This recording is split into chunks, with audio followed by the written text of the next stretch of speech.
गाजियाबाद में एक बदमाश था कादिर। वो सारी लग्जरी गाड़ियां चुराता था। उसको पकड़ने जब पुलिस की टीम गई, पूरे गांव वालों ने मिलकर पुलिस पे हमला कर दिया। पुलिस वाले घायल हुए और उसमें सिपाही सौरभ कुमार बलिदान हो गए। ये हो रहा है भारत के अंदर कि पुलिस के ऊपर गांव के लोग हमला कर रहे हैं, अपराधियों को छुड़ा रहे। दूसरी घटना मणिपुर से, वहां पे कुलदीप पुनिया जी को आतंकवादियों ने मार दिया। तीसरी घटना गोरखपुर से, 25 किलो दूध से 40 कुंतल पनीर बन रही है। 25 किलो दूध और पनीर कितनी बनी? 40 कुंतल। सारे जहरीले सामान पड़े हुए हैं। आप जरा सोचिए, 40 कुंतल पनीर जो लोग खाएंगे उनके शरीर में क्या होगा, उनकी किडनी का क्या होगा, उनके लीवर का क्या होगा, उनके बाकी शरीर के अंगों का क्या होगा। ये सब भारत में क्यों चल रहा है जानते हैं? क्योंकि यहाँ का सिस्टम घटिया है। यहाँ सरकारें बदल रही हैं, सिस्टम नहीं बदल रहा है, इसलिए कोई भी चीज़ें ठीक नहीं हो रही हैं। और मैं आज आपसे कह रहा हूँ, सरकार केवल 3 काम कर दे, भारत की 50% समस्या खत्म हो जाएगी। गारंटी के साथ कहता हूँ, अलगाववाद खत्म हो जाएगा, आतंकवाद खत्म हो जाएगा, माओवाद खत्म हो जाएगा, नक्सलवाद खत्म हो जाएगा, जिहाद खत्म हो जाएगा, मजहबी उन्माद खत्म हो जाएगा, धर्मांतरण खत्म हो जाएगा, घुसपैठ खत्म हो जाएगी। गारंटी के साथ कहता हूँ, लव जिहाद खत्म हो जाएगा, लैंड जिहाद खत्म हो जाएगा, ड्रग्स जिहाद खत्म हो जाएगा। फिर कोई हमारे पुलिस के लोग नहीं मारे जाएंगे, हमारे सेना के लोग नहीं मारे जाएंगे। फिर किसी की हिम्मत नहीं पड़ेगी नकली दवा बेचने की, नकली दूध बेचने की, नकली पनीर बेचने की। केवल इतना करना पड़ेगा, शिक्षा व्यवस्था बदलना पड़ेगा और कानून व्यवस्था बदलना पड़ेगा। जितने भी अवैध काम होते हैं वो सब के सब कैश में होते हैं, यानी अगर कैश को रोक दिया जाए अवैध काम रुक जाएंगे। उदाहरण के लिए, ड्रग स्मगलिंग का पूरा कारोबार कैश में होता है, ह्यूमन ट्रैफिकिंग का पूरा कारोबार कैश में होता है, आतंकवादियों की पूरी फंडिंग कालाधन हवाला के जरिए होती है, माओवादियों नक्सलियों की पूरी फंडिंग कालाधन हवाला के जरिए होती है। जो जिहाद भारत में पनप रहा है, चाहे वो पीएफआई के जरिए हो रहा है या और बाकी संगठनों के जरिए हो रहा है, इन जिहादी संगठनों की फंडिंग कैसे होती है? कालाधन हवाला के जरिए। इन जिहादी संगठनों को जो प्रोटेक्ट करने वाले यूट्यूबर हैं, जो उनके समर्थन में बोलने वाले पत्रकार कलमकार हैं, उनको फंडिंग कैसे होती है? कालाधन हवाला के जरिए। जिहादियों के लिए जो सुप्रीम कोर्ट में बड़े बड़े वकील खड़े हो जाते हैं, उनको पैसा कहाँ से आता है? कालाधन हवाला से आता है। कालाधन हवाला खत्म हो जाए, भारत की 50% समस्या खत्म हो जाएगी। और कालाधन हवाला खत्म करना बहुत आसान काम, केवल 3 काम करना है। 100 रुपए से बड़ी नोट बंद हो जाए, 5,000 रुपए से महंगे सामान का कैश लेन देन बंद हो जाए और 50,000 रुपए से महंगी प्रॉपर्टी आधार से लिंक हो जाए। और ये करने में कोई दिक्कत नहीं आएगी। मैं क्यों कह रहा हूं? क्योंकि भारत में 80% लोग पर डे 100 रुपए से कम खर्च करते हैं। जो 20% लोग 100 रुपए से ज़्यादा खर्च करते हैं, उनके पास एटीएम, पेटीएम, भीम, UPI, debit card, credit card है, उनको 100 रुपए से बड़े नोट की ज़रूरत ही नहीं है। तो फिर ये 100 रुपए से बड़ी नोट की ज़रूरत क्यों चल रही है? 100 रुपए से बड़ी नोट बंद करते ही आपका कालाधन 50% खत्म हो जाएगा, आपका हवाला कारोबार खत्म हो जाएगा। क्योंकि पूरी दुनिया का ये सिस्टम है, जितनी बड़ी नोट होती उतना ज़्यादा कालाधन होता है, जितनी बड़ी नोट होती उतना ज़्यादा हवाला होता है, जितनी बड़ी नोट होती है उतना ज़्यादा भ्रष्टाचार होता है, और जिस देश में जितना ज़्यादा कालाधन हवाला भ्रष्टाचार होता है उतनी ज़्यादा अराजकता होती है। ऐसे ही जब हमारे पास इस समय हर घर में बैंक खाते हैं, सबके पास मोबाइल है, तो फिर कैश लेन देन को रोकने में कोई दिक्कत नहीं है। जिस भी सामान की एमआरपी 5,000 रुपए से ज़्यादा है, या बिजली बिल 5,000 रुपए से ज़्यादा, या कोई भी चीज़ जो 5,000 रुपए से ज़्यादा जहां बिल जनरेट हो रहा है, अगर उस पर कैश लेन देन रोक दें तो अपने आप 25% बाकी अपराध और कम हो जाएंगे। इस समय भारत की जनसंख्या 150 करोड़ है और 130 करोड़ आधार बना हुआ है। यानी ऐसा कोई घर नहीं है जिस घर में 4-5 आधार नहीं है। अगर हम प्रॉपर्टी को आधार से लिंक कर दें तो अपने आप बेनामी लेन देन अपने आप रुक जाएगा, कालाधन का खेल अपने आप में रुक जाएगा। और जैसे ही कालाधन हवाला भ्रष्टाचार खत्म हुआ, बाकी जो भारत विरोधी गतिविधियां हैं अपने आप दम तोड़ देंगे। आप वैसे भी देख लीजिए, अल्टीमेटली घुसपैठिए कैसे आते हैं? बाहर से फंडिंग होती है। घुसपैठियों की मदद जो कौन करता है? वो पैसे लेके करते हैं। घुसपैठिए आधार बनवाते हैं, राशन कार्ड बनवाते हैं, ड्राइविंग लाइसेंस बनवाते हैं, बर्थ सर्टिफिकेट बनवाते हैं, वोटर आईडी बनवाते हैं। सब कुछ डॉक्यूमेंट कैसे बनाते हैं? पैसा लेके, बनाने वाले पैसा लेके बनाते हैं। आज ही खबर आई है उत्तर प्रदेश में, रायबरेली में, उत्तर प्रदेश में जहां बाबा जी की सरकार है, वहां रायबरेली में हजारों की संख्या में निवास प्रमाण पत्र फर्जी बन गए। इसके पहले रायबरेली में लगभग 1 लाख जन्म प्रमाण पत्र बन गया था। कैसे बनता है? सब 2-2 हज़ार रुपये में बन रहा है, 2-2 हज़ार में बन रहा है। इसलिए मैं कह रहा हूँ हमारी भारत की आंतरिक सुरक्षा के लिए जो सबसे बड़ा खतरा है वो भ्रष्टाचार है। फर्जी पासपोर्ट, फर्जी आधार, फर्जी राशन कार्ड, फर्जी ड्राइविंग लाइसेंस, फर्जी वोटर आईडी, फर्जी बर्थ सर्टिफिकेट, सब कुछ इसी से बन रहा है। तो भारत की अगर कानून व्यवस्था बदल दिया जाए तो भारत में जो पुलिस वालों की हत्या हो रही है, हत्या बंद हो जाएगी। नक्सलवाद, माओवाद खत्म हो जाएगा तो जो हमारे सीआरपीएफ के जवान मारे जा रहे हैं वो अपने आप बंद हो जाएगा। जिहादियों की फंडिंग बंद हो जाएगी, जिहाद रुक जाएगा। जिहाद रुक जाएगा तो हमारे जो बीएसएफ के जवान मारे जाते हैं वो बंद हो जाएगा। जैसे ही आपका अलगाववाद बंद हुआ, कट्टरवाद बंद हुआ, माओवाद नक्सलवाद बंद हुआ, तो जो बहुत सारी बहन बेटियों का सुहाग उजड़ता है, हमारे पुलिस के जवानों का, बीएसएफ के जवानों का, सीआरपीएफ के जवानों का, वो सुहाग उजड़ना बंद हो जाएगा। जो उनका सिंदूर उजड़ रहा है वो उजड़ना बंद हो जाएगा। करना क्या पड़ेगा? कानून बदलना पड़ेगा। सबसे पहले आपको ये प्रिवेंशन ऑफ करप्शन एक्ट को बदलना पड़ेगा। 1988 में बना था, महा सड़ा हुआ कानून, महा घटिया कानून। ऐसा घटिया सड़ा हुआ कानून है। 70,000 करोड़ का कॉमनवेल्थ घोटाला हो गया, 1,76,000 करोड़ का 2G घोटाला हो गया, 1,86,000 करोड़ का कोयला घोटाला हुआ। किसी एक भी भ्रष्टाचारी की न 100% प्रॉपर्टी जब्त हुई, न नागरिकता खत्म हुई, न उसको आजीवन कारावास फांसी हुआ। आज भी माओवादियों को, मिशनरियों को, जिहादियों को 50,000 करोड़ से ज़्यादा की फंडिंग आ रही है। मेरी PIL चल रही है यूनिफॉर्म बैंकिंग कोड के ऊपर, आप लोग गूगल करिएगा uniform banking code Ashwini Upadhyay. 50,000 crore हर साल विदेशी फंडिंग आ रही है इस घटिया कानून के जरिए। और ये कानून कांग्रेस ने इसीलिए बनाया ही था, भारत को बर्बाद करने के लिए।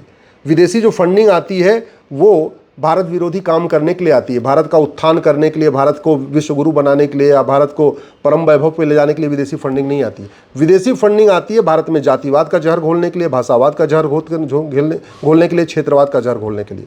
और जितने ये जहर घोलने वाले, सबके घर में NGO बने हुए हैं।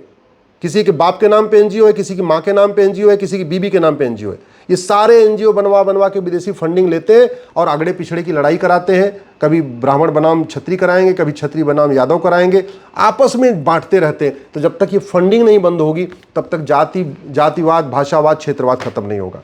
भारत में चाहे वो मिशनरियाँ हैं, चाहे वो जिहादी संगठन है, चाहे वो घुसपैठिए हैं, चाहे वो मनी लॉन्ड्रिंग करने वाले हैं, चाहे ह्यूमन ट्रैफिकिंग करने वाले, सारा का जो लेन देन चलता है हवाला के जरिए चलता है। तो 100 रुपये से बड़ी नोट बंद हो जाए, 5,000 रुपये से महंगे सामान का कैश लेन देन बंद हो जाए, और हवाला विरोधी एक कानून जो सड़ा हुआ घटिया कानून, इसको बदल दिया जाए, हवाला कारोबार रुक जाएगा। हवाला कारोबार रुक जाएगा, अपने आप भारत सुरक्षित हो जाएगा।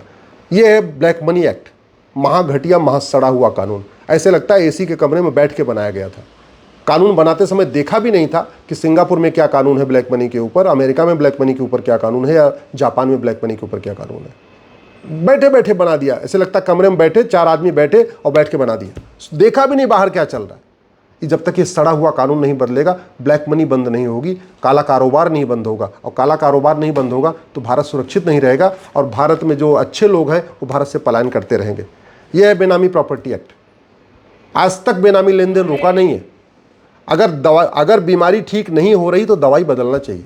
अगर बेनामी लेन देन रोक नहीं लग रहा है तो करना क्या चाहिए? इस कानून को बदलना चाहिए। दुर्भाग्यवश बेनामी लेन देन भी नहीं रुक रहा है और हम कानून भी नहीं बदल रहे। जब तक कानून नहीं बदलेगा तब तक व्यवस्था नहीं बदलेगी। हमने बना दिया नेशनल सिक्योरिटी एक्ट। किस लिए बनाया? कि जो राष्ट्र की सुरक्षा के लिए खतरा है उससे निपटे गए। लेकिन दिमाग जरा देखिए, आज तक राष्ट्र की सुरक्षा के लिए क्या खतरा है इसमें कहीं लिखा ही नहीं है। तो होता क्या है, DMK की सरकार, तमिलनाडु की सरकार यूट्यूबर मनीष कश्यप के ऊपर NSA लगा देती है, लेकिन जिहादियों, माओवादियों, मिशनरियों, घुसपैठियों पे नहीं लगाती है। इसलिए कह रहा हूं इस नेशनल सिक्योरिटी एक्ट में लिखना पड़ेगा कि राष्ट्र की सुरक्षा के लिए क्या क्या खतरा है। लब जिहाद, लैंड जिहाद, धर्मांतरण, घुसपैठ, ये सब हमारी राष्ट्र की सुरक्षा के लिए खतरा है। इसमें क्लियरली लिखना पड़ेगा, तब राज्य सरकारें लगाएंगी। हमने बना दिया ऑर्गेनाइज क्राइम, गुजरात में गुजकोका, महाराष्ट्र में मकोका, लेकिन ऑर्गेनाइज क्राइम क्या क्या है हमने कहीं लिखा ही नहीं। धर्मांतरण ऑर्गेनाइज क्राइम है, घुसपैठ ऑर्गेनाइज क्राइम है, ऐसे जो अपराध ऑर्गेनाइज, लब जिहाद ऑर्गेनाइज क्राइम है, हमने लिखा ही नहीं। और मैं फिर से कहता हूं, इस भारतीय न्याय संहिता के स्थान पे अगर अमेरिका का ये फेडरल पिनल कोड लागू कर दिया जाए, नहीं दिमाग लगाना मत लगाइए, कॉपी पेस्ट मार लीजिए, ये अमेरिका का फेडरल पिनल कोड, ये मैंने अमेरिका से मंगाया, इसको पढ़ने के लिए मंगाया था। केवल इस भारतीय न्याय संहिता के स्थान पे ये कानून लागू हो जाए, में 50% अपराध खत्म हो जाए, क्रिस्टल क्लियर। जज चाह के भी किसी को जमानत नहीं दे पाएंगे, जजों की मनमानी बंद हो जाएगी। आराम से बहुत अच्छी तरीके जांच भी पूरी हो जाएगी टाइम पे और सबका जो है फैसला भी हो जाएगा। पूरी दुनिया ने नार्को पॉलीग्राफ ब्रेन मैपिंग कानून बना लिया, झूठ को गंभीर अपराध घोषित कर दिया। हमने आज तक झूठी गवाही को गंभीर अपराध नहीं घोषित किया, झूठी जांच को गंभीर अपराध घोषित नहीं किया, झूठी एफआईआर को गंभीर अपराध घोषित नहीं किया, झूठ पकड़ने के लिए नार्को पॉलीग्राफ ब्रेन मैपिंग कानून नहीं बनाया। जब तक कानून नहीं बदलेंगे तब तक व्यवस्था नहीं बदलेगी। हमारे पुलिस के जवान भी मरते रहेंगे, हमारे सेना के जवान भी मरते रहेंगे, सीआरपीएफ के जवान भी मरते रहेंगे और नकली दूध, नकली घी, नकली पनीर, नकली मावा, नकली मिठाई खा खा के आम जनता भी मरती रहेगी। पुलिस एक्ट 1861 का चल रहा है आज तक, क्यों नहीं बदल रहे इसको? सिंगापुर वाला कानून हम क्यों नहीं अडॉप्ट कर लेते? अमेरिका का कानून क्यों नहीं अडॉप्ट कर लेते? दुनिया के और देशों में पुलिस एक्ट बने हुए हैं, क्यों नहीं हम पुलिस को स्वतंत्र और निष्पक्ष बना रहे? क्यों हमने पुलिस को सत्ता का गुलाम बना के रखा हुआ है? जब तक कानून नहीं बदलेगा व्यवस्था नहीं बदलेगी। लोग फर्जी कॉन्ट्रैक्ट से परेशान होकर आत्महत्या कर रहे हैं और फिर भी ये फर्जी कॉन्ट्रैक्ट देखिए 1872 का है, आज भी चल रहा है 1872 कानून। सोचिए, चंद्रमा पे पहुंच गए, अग्नियान, सूर्ययान, मंगलयान बना लिया, सूर्य पे जाने की तैयारी चल रही है, लेकिन कानून 1872 वाला चल रहा है, जिसके कारण बहुत सारे बिजनेसमैन आत्महत्या कर लेते हैं इस घटिया कानून के कारण। वंदे मातरम का अपमान किया जा रहा है, क्यों? 1971 का कानून महा घटिया, महा सड़ा हुआ है। इसमें हमने वंदे मातरम को न राष्ट्रगान घोषित किया, न राष्ट्रगीत घोषित किया, न इसकी कोई म्यूजिक बनाया, न कोई प्रोटोकॉल बनाया। तो जब देखो तब लोग वंदे मातरम का अपमान करते रहते हैं। जंगलों पे कब्जा होता जा रहा है, क्यों? 1927 का कानून चल रहा है। सोचिए जरा, कहां से कहां पहुंच गए। कानून 1927 का, फॉरेस्ट एक्ट 1927 आपको दिख रहा होगा, ये कानून चल रहा है, आज भी चल रहा है। भारत की एकता अखंडता की रक्षा के लिए हमने यूएपीए बना दिया, अनलॉफुल एक्टिविटी।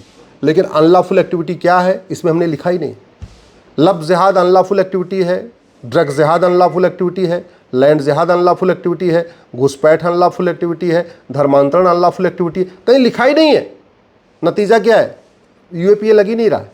यूएपीए केवल आतंकवादियों पे लग रहा है, जबकि आतंकवाद से ज़्यादा खतरा हमारे लिए लव जिहाद, लैंड जिहाद, ड्रग जिहाद, घुसपैठ जिहाद, धर्मांतरण जिहाद, जनसंख्या जिहाद है। आतंकवादियों से सेना लड़ लेगी। भारत के अंदर जो जिहाद चल रहा है इसके लिए तो कानून बनाना पड़ेगा। कानून ही लड़ेगा ना, व्यक्ति तो नहीं लड़ सकता।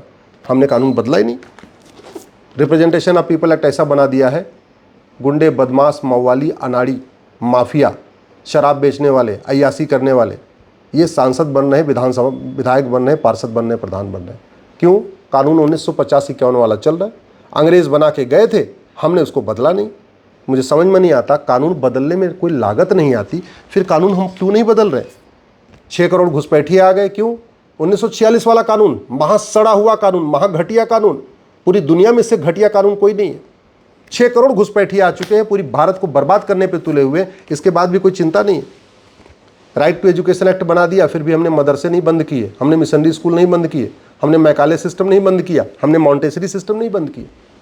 अरे भारत में अगर गुरुकुल वैदिक शिक्षा व्यवस्था नहीं लागू होगी तो क्या पाकिस्तान उसको लागू करेगा? क्या जापान में गुरुकुल वैदिक शिक्षा व्यवस्था लागू होगी? या बांग्लादेश गुरुकुल शिक्षा व्यवस्था लागू करेगा? ये हमें अधिकार है। हम क्यों नहीं राइट टू एजुकेशन को राइट टू इक्वल एजुकेशन बना देते हैं और भारत में एक समान शिक्षा लागू करते कि चाहे गरीब हो अमीर, किताब एक होगी?